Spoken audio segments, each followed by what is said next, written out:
Fresh out of college, I took a teaching job in a small town in central Wisconsin.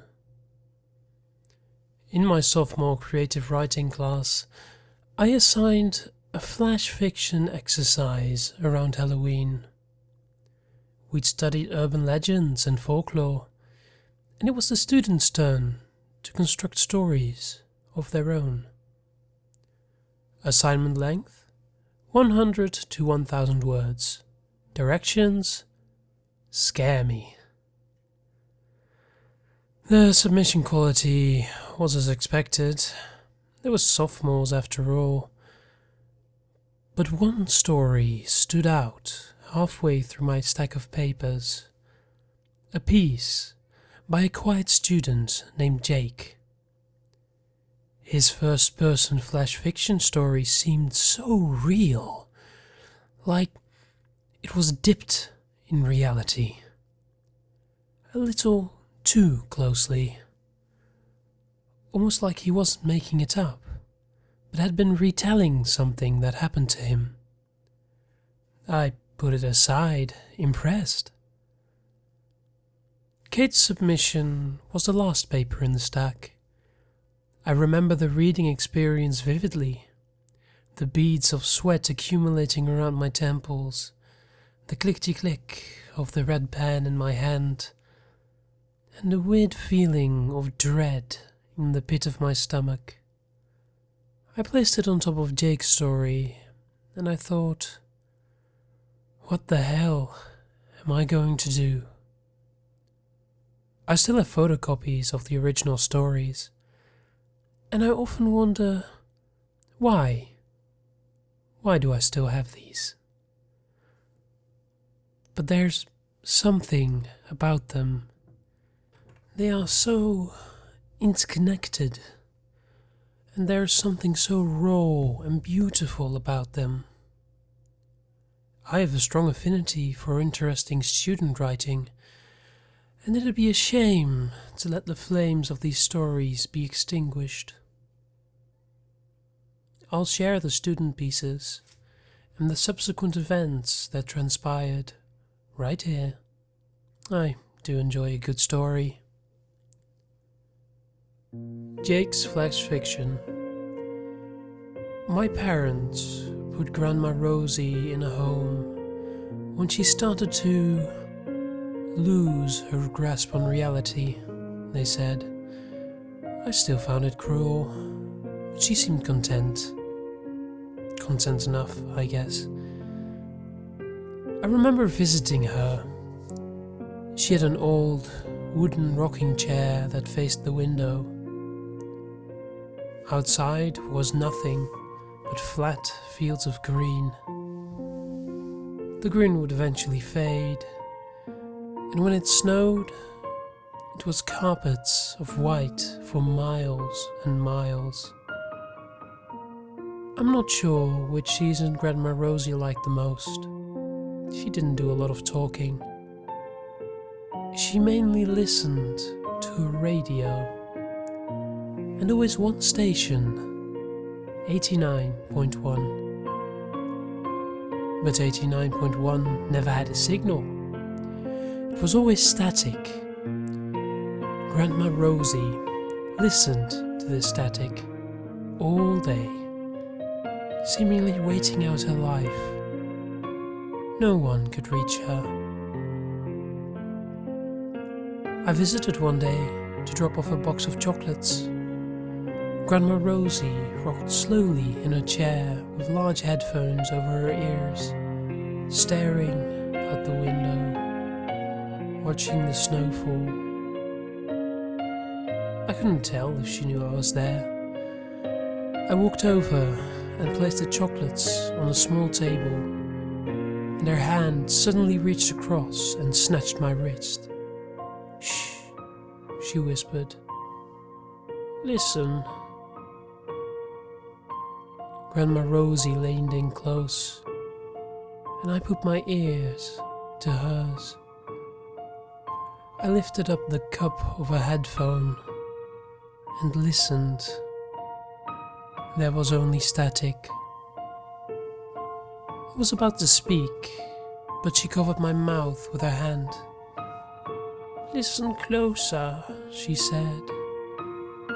I did, but all I heard was more static. "Soon they will come," she said. "They will come to take me away." This freaked me out a little, and I went home. I told my mum and dad about what happened, but they didn't think it was that weird. I kept thinking about it. One night I couldn't sleep, so I buzzed my friend Abby on our walkie-talkies. She lived across the street, and she somehow knew all about 89.1. She told me it was an old legend in our town, and you needed two things to explore the legend further: a radio and a closet with a door slightly open. Face away from the closet, tune in to 89.1 and listen very closely. At some point through the static, you hear the faint sounds of an organ, distant screams, and the dragging of metal chains along a gravelly surface. The open doorway is an invitation. Keep your eyes closed, and only if you keep your eyes closed, a figure will appear and drag you into the closet. From there, your fate is unknown. "How do you know about this?" I asked. "I've heard about it," she said. "Don't tell anyone. The less people that know, the better." I looked out my window and saw Abby in her bedroom. She put her finger up to her lips. "This is our secret," the walkie-talkie buzzed. For the next few days, I kept thinking about the ritual and Grandma Rosie. Why would she be playing this game? Why did she want to be dragged into an unknown fate? I again told my parents that I was worried about Grandma Rosie. They were very dismissive. "Ever since Grandpa died, I think she wants to let go," my mum said. "She wants to be with him." I wanted to know more, so I decided to try the game for myself. It was late at night, and I opened my closet door just a crack. I sat on my bed with my back to the closet, turned my radio to 89.1, and put on my headphones. I heard the static, and I closed my eyes. I sat there for a long time, focusing very hard on the static. The longer I sat there, the more it felt like my room was shrinking. Kind of like the space was filling up with something else, like I wasn't alone. In my headphones, I heard the distant organ, and I heard the screams that seemed far away, but sounded like they were getting closer. The screeching of the metal began, and then I heard a voice. "Open your eyes!" I jumped from my bed, very startled. Abby was laughing hysterically through the walkie-talkie. I looked around my bedroom. I was alone. I looked out the window and saw Abby, smiling and giggling. She brought the walkie-talkie to her mouth. "I totally scared you," she said. "There's no one there. You're such a wuss." I noticed the closet door. It was wide open. The static of 89.1 hissed from my headphones. "I was only joking," the walkie-talkie chirped. but I wasn't so sure it was a joke. Grandma Rosie died 2 weeks later in her sleep. Her time had come, and I was done fooling around with legends and superstitions. Jake's story was the most interesting of the bunch. His writing needed some tightening, sure, but the ideas were there. A mysterious legend, sentimental characterizations, and an ambiguous ending. I truly thought he had invented the whole thing. Until I read Kate's submission. Kate's flash fiction. Panic, fear. No one would believe me, not ever. I told them I was joking about everything. It helps me sleep at night. But I know what I saw. A young boy, a ritual, and death. Death itself. A black death with a clutching grip. An entity that surrounds its victim, dragging a companion to its secret and eternal lair. But I was joking all along, which made it okay. I had to know more. I went to a room. It felt recently vacated, like the plug had just been pulled from a sink. Headphones on the floor, static, nothing but static. Noises from the closet, labored breathing, fingernails squeaking on the door from the inside. I clutched the handle. Something else, something dark. Can't open it, won't open it, refuse to let it out. I slowly back away. A tiny voice, squeaking. Help me. Static echoing in the small room. Nothing but static.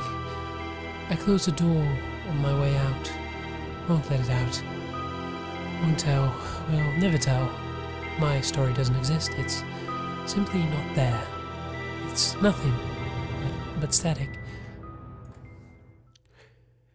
Here I had two seemingly intertwined stories. Jake's more traditional folklore story and Kate's personalized flash fiction, focusing on emotion, regret, and secrets. Perhaps I've been swimming in urban legends too long. Or maybe I've been the victim of too many horrendous student essays and stories to count. But I couldn't shake the notion. This seems real. A few days after Halloween, I kept Kate after school. I wanted to know more. Specifically, was she the Abby character in Jake's story? And was she confessing to visiting the grandmother in her own place? I pulled out Kate's flash fiction, and I asked about how she wrote it. What was her inspiration? She shrugged. I guess it's avant-garde. I was experimenting with ideas. Did you like it? I nodded. It was an interesting piece, I told her. Have you ever heard of 89.1? Kate asked me. I started to speak, but couldn't. A few words sputtered out, but were interrupted by Kate's laughing. Oh my gosh, Mr. Patrick, the whole thing was just a joke. Kate explained how she and Jake conspired to write multiple viewpoints of the same story, partially as a creative writing exercise, but mainly just to screw with me. The whole thing was made up. It was a Halloween prank. We so got you, Mr. Patrick. Kate laughed. I smiled uncomfortably. It was a good one, and yes, they got me. I told her that I enjoyed her piece. Let's continue developing your avant-garde writing and enjoy your Halloween. But something didn't feel right. I had drinks with a veteran, freshman English instructor, Me, the first year teacher in a new town, and he the wily old mentor. I told him about the assignment and the stories Jake and Kate turned in. He laughed and thought about it a bit more. "That just seems off," he said. "You said Jake and Kate conspired to play a joke? They were thick as thieves in my class at the start of the school year, but in the fall they stopped talking, wouldn't even look at each other anymore, had some sort of falling out. I guess they made up." For the next few weeks, I watched Jake and Kate closely, in my class and in the hallways. They didn't speak once, never even looked at each other. I scheduled a story conference with Jake, and I let him know how much I'd enjoyed his growth as a writer, especially his Halloween flash fiction piece. I grinned and told him that his prank with Kate had totally burned me. Jake smiled awkwardly. "We got you, huh?" he said. "It was Kate's idea." Everything was made up, he claimed. There was no 89.1, and he had no grandmother who passed away in a home. All of the characters and situations were straight, 100% fiction. I told him good job, and to keep writing. Still, the situation seemed amiss. Like I was missing part of the act. Was it possible that these two were so committed to screwing with me that they wouldn't even speak at school? Was it possible that these two were so committed to screwing with me that they wouldn't even speak at school? Or maybe they were dating and didn't want anyone else to know, so they played it cool in the hallways and in class. They were 15-year-old kids after all. That seemed reasonable. But it was keeping me awake at night. Nothing else mattered. I talked during the day, and I obsessed over the stories in the evening. News, sports, and current events faded to the background. The real world slipped away. I pushed forward. Armed with a couple of possible last names, thank you, school records, I called senior citizen homes in the area. I was trying to track down my mum's old friend, Rosie, I told them. Each phone call followed the same script. The receptionist went through the files and found nothing. No one there by either last name I had. I scoured the internet, and I spent too much time in the stacks of the local library. I found no folklore or urban legends relating to 89.1. And each time I felt like quitting, I pulled out my photocopy of Kate's story. She had visited Jake's grandmother. It simply felt so real. I knew it wasn't fake.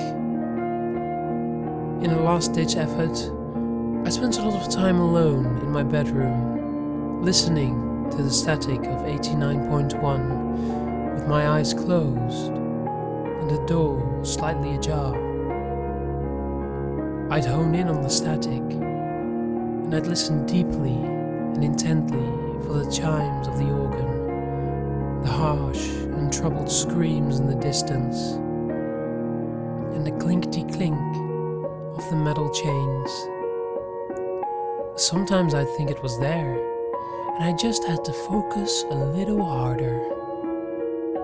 And I'd send a presence in my bedroom, about to creep out of my closet, the dark mist waiting to drag me away. I wanted it to come, because I wanted this story to be real. But it didn't come. One day at school, I saw Jake and Kate smiling and laughing at Jake's locker. I walked past them, and Kate winked at me. That was the clincher. I finally succumbed to the notion that I'd been had. It was over. I ended my search for 89.1. I had drinks again with my colleague. Many drinks this time. And I drunkenly told him everything I'd been doing. He found my investigation ridiculous and ultimately dangerous. "You like stories too much," he said. "If I didn't know any better, it's almost like you're trying to write one of your own. Just let it go." I pulled out the photocopied stories from my back pocket, and I pressed them down on the bar, staining them with splashes of beer. My colleague picked up Jake's story, and he took a look at it for the first time. His eyes skimmed the page, and they stopped, cold. "Wait," he said. "You never told me about Abby." I shrugged. "Abby was Kate," I told him. "It was all part of the game." "I wonder," he thought aloud to himself. He laid it out for me. A year ago, about 10 months before I moved into town, an 8th grader named Abby had gone missing, seemingly vanished into thin air. One minute she was alone in her room, and the next minute she was gone. Some suspected that she ran away, but there were no clues, no evidence of foul play, no suspicious or shady family members or neighbors. She was simply gone. I read Kate's piece again. My heart sank. I assumed it was about her visiting the grandmother, but maybe I was wrong. Maybe the squeaks and pleas coming from the closet were coming from Abby. Kate never specified who she was visiting or where she was. I read the avant-garde flash fiction one more time, honing in on every word, just to be sure. And at that moment, everything changed. I spoke with the school administration. They contacted the authorities, and the police had conversations with Jake and Kate. It went nowhere. It didn't matter that Abby had lived across the street from Jake. It didn't matter that we had words on paper. They were just stories, the kids said. Only stories. Complete fiction. Jake had no grandparents in her home anyway. They were sorry if they'd scared anyone. They were Halloween stories after all. And pretty ambiguous stories at that. Jake even tearfully apologized for naming a fictional character after a missing girl. It hadn't crossed his mind. And I was now the monster for dragging 2 innocent kids into this mess. The staff ostracized me, and the town crucified me. I was done. I left the teaching profession soon after that. I walked out of the school, holding my small crate of supplies, and Kate smirked at me with a knowing glance through a first-floor window. I haven't seen her since. I didn't take much with me, but I did take the photocopies of the stories. I pull them out occasionally and relive the past. And sometimes, late at night, I'll get a fire in my belly and a burning desire to travel back to that small Wisconsin town. Maybe Grandma Rosie was a great aunt that Jake's family referred to as Grandma. Or maybe it was an elderly family friend. Maybe I missed something about the missing girl, about 89.1, about Kate's intentions. Perhaps I can try the ritual a few more times, just to see what happens. Or maybe it's just all bullshit. It was 10 years ago, and I'm probably the only one that thinks there's a shred of truth in those stories. I'd be wasting my time, but it still keeps me up at night. The slim chance that it's all true.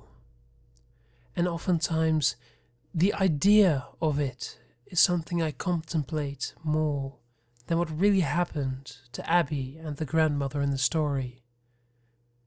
If it is true, why did the kids write it all down like that? I don't have a good answer. I'll never have one. I suppose that, just like me, they really just enjoy a good story.